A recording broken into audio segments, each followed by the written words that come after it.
Pitch-based audio effects such as auto-tune, pitch shifters, formant shifters, etc. are some of my favorite types of audio effects. So in this video, I want to show you a bunch of different ways that you can use these types of effects to create some really cool sounds and unique and interesting textures in your own music. Thanks to Zplane for sponsoring this video. I'm going to be using some of their plugins to demonstrate these techniques, but you can use any pitch shifting devices to get very similar sounding results.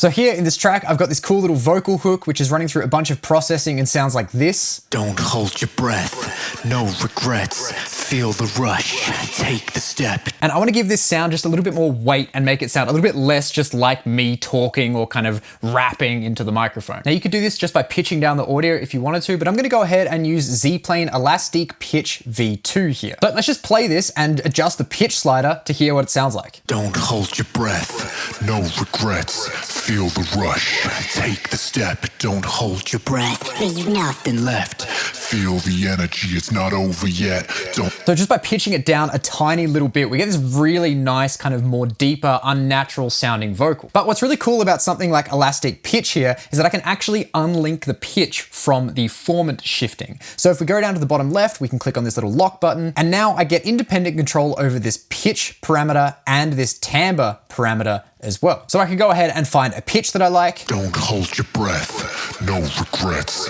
feel the rush, take the step. And then I can adjust the timbre control here to really kind of shape the sound to my liking and kind of bring out some different frequency ranges and just make it sound a little bit more either natural or unnatural. Don't hold your breath, no regrets, feel the rush, take the step, don't hold your breath, leave nothing left. This timbre control here is acting similar to like a formant control that you'd find in things like Little Alter Boy or Ableton Live's auto shift device. Now to give this vocal some even more weight and width and space, I've actually gone ahead and layered two duplicate versions, panned one to the left and one to the right. But the difference here is that I've actually gone ahead and added Elastic Pitch V2 again, and instead of doing any pitch shifting, I've just affected the formant or the timbre of each of these two different layers. For instance, here on this left layer, I've got it at the exact same pitch, but just pulled the timbre down slightly. Don't hold your breath, no regrets. And then on this right layer, let's do exactly the same thing, open up Elastic Pitch, and then we can turn the timbre just down a little bit so that we have it slightly different across the main version of the voice and this left and this right side. And what this is going to do is just make it so that these voices have enough difference between them to give them a little bit more stereo effect, as well as create like a more kind of group sound, like it sounds like there's more than one person saying this particular line. Don't hold your breath, no regrets, feel the rush, take the step, don't hold your breath, leave nothing left, feel the energy, it's not over yet. Nice. Formant shifting in this way can also work really well on things like lead vocals. The light is fading, the sky burns red, and every step could be the end. And you can even try it on some other instruments, maybe say like guitars or synths.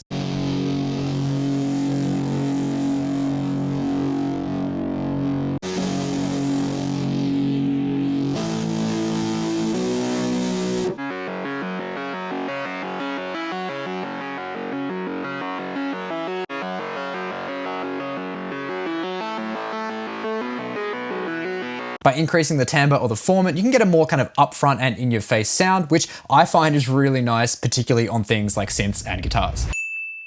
Another cool thing that you can do with pitch shifting is actually create pitch shifted delays to add some really interesting texture and space to things like percussive sounds, for instance. So here I've got this percussive loop and I've got Elastic Pitch V2 loaded up onto it. It sounds like this.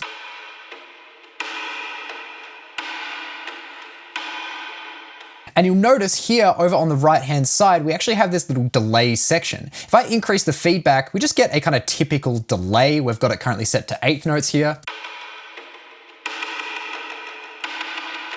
But now if I go ahead and just increase, say, the pitch slider a little bit, you'll start to hear that each of these different repetitions will now increase in pitch every single time. We could also move the timbre slider as well, maybe to the right and maybe the pitch up a little bit more. And so now we have an increase in pitch and an increase in timbre every single repetition of this delay.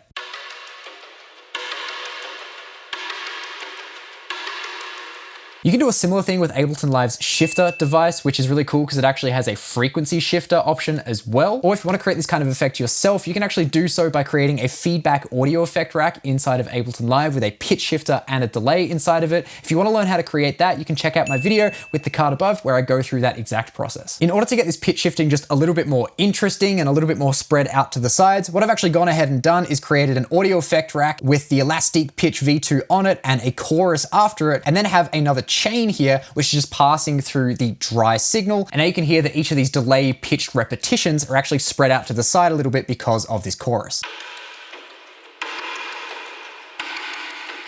Now, this type of effect works much better on non-tonal sounds like the percussive loop that we had there. And if you do go ahead and try to use this technique on a more melodic or tonal sound, just go ahead and make sure that the pitch relationship is something that makes sense for the song or scale that you're working with. For instance, you might want to go +7 or +12 semitones to keep that either perfect fifth or octave relationship with each of those repetitions, instead of kind of doing a more weird like semitonal or even microtonal relationship between the delays. Let's go back to that kind of synth sound that we had before. Turn our delay mode and elastic pitch onto sync, keep it on eighth notes, increase the feedback, and then let's chuck the pitch all the way up to +12 semitones so that now we get a kind of really shimmery delay on the top of this synth sound.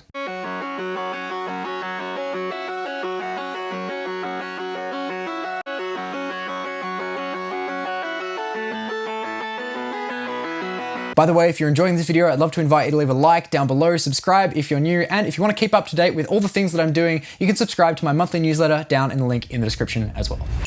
Now, a look into pitch shifting would not be complete if we didn't talk about tuning. The light is fading, the sky burns red. So the lead vocal of this track already has some auto tuning applied, but I'm going to go ahead and intensify the effect by adding even more. Here I've got Ableton Live's auto shift device added onto these lead vocals. I'm going to pull the smoothing all the way down. In fact, let's just turn the smoothing right off. And as we increase the strength of this auto shift, have a listen to what it does to the vocals. The light is fading, the sky burns red, and every step could be the end. You start to get that really hard, intensely tuned effect. Now this track is actually an F sharp minor, so I'm going to go ahead and set the scale here to F sharp minor. And now by setting this auto shift to tune the vocals specifically to the set notes of a scale, we're going to get that really hard tuned effect. The light is fading, the sky burns red, and every step could be the end. Now this doesn't work 100% of the time in all styles of music, but we can use this technique to some really good effect when it comes to layering things like a lead vocal. So let's turn off the auto shift device on this lead vocal and come down to this doubles group here. And here I've got two different versions of the lead vocal, actually sung slightly differently. They're different takes of this lead vocal performance. But what I've gone ahead and done is apply this real hard tuning to each of them and then pan them left and right. So we get some more differences between these two performances and can create this kind of really wide doubled effect for the lead vocals without running into any weird phasing issues, very similarly to what we were doing with the hook in the beginning of this video.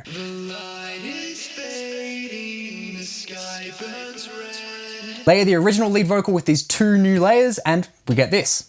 The light is fading, the sky burns red, and every step could be the end. But what if we have sounds that actually have more than one note playing at once and we want to tune them into the key of our song? Well, luckily there exists this category of pitch shifters and tuning devices known as polyphonic tuners, and Z-Plane actually has one and it's called Retune. So here in this track, I have this kind of sci-fi drone going underneath everything in the main verse.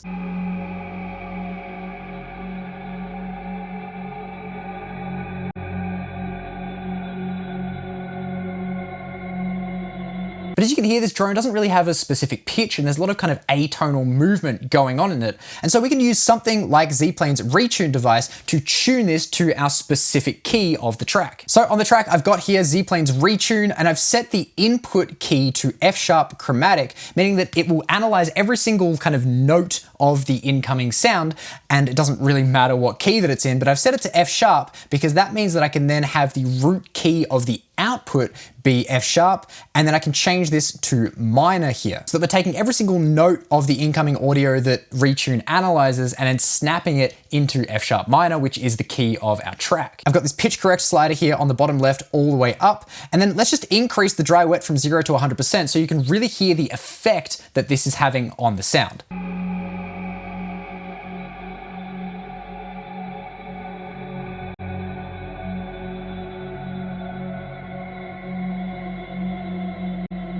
To accentuate the root key, the F sharp in this sound even more, I've gone ahead and added an Ableton Live Resonators device to the beginning of this effects chain and turned the root note here to F sharp 3. And so now with that running into the retune, we're gonna get a really, really solid F sharp drone out of what was this really atonal drone.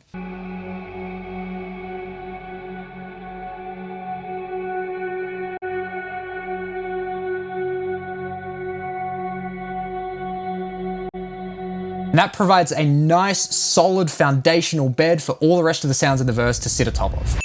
Now, speaking of adding resonance and kind of tonality to sounds, we can also actually add retune to sounds that don't necessarily have any kind of pitched or tonal characteristic, such as that percussive sound from before, to impart some kind of a tonal characteristic on that sound. So here I've gone ahead and added retune to that percussive sound from before, and I've gone ahead and turned it from F sharp chromatic into F sharp minor, and then just pulled these two Ds here down to the C sharp. So they're removing that kind of more dissonant note from being output by this effect. Again, I've got the pitch correct slammed all the way up, and let's take a listen to what this does to the sound as we increase the dry wet value.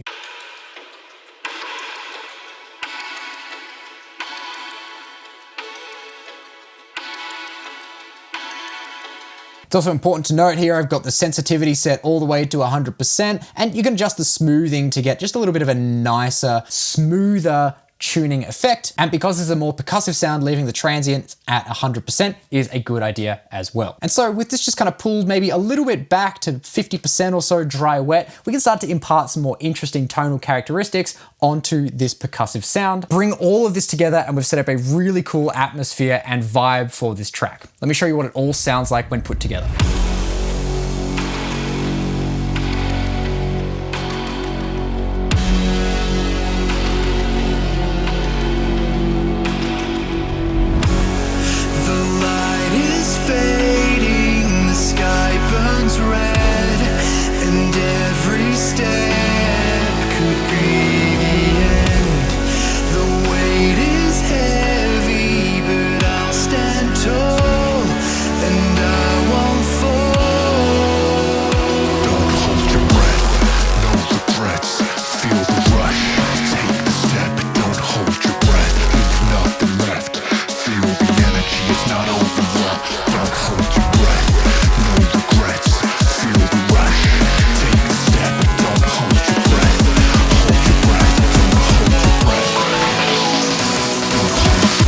Thanks so much for watching. Thanks Zplane for sponsoring this video. If you want to check out their plugins, I'll leave a link in the description. Otherwise, I hope you enjoyed, I hope you learned something, stay awesome, and I'll see you all in the next video.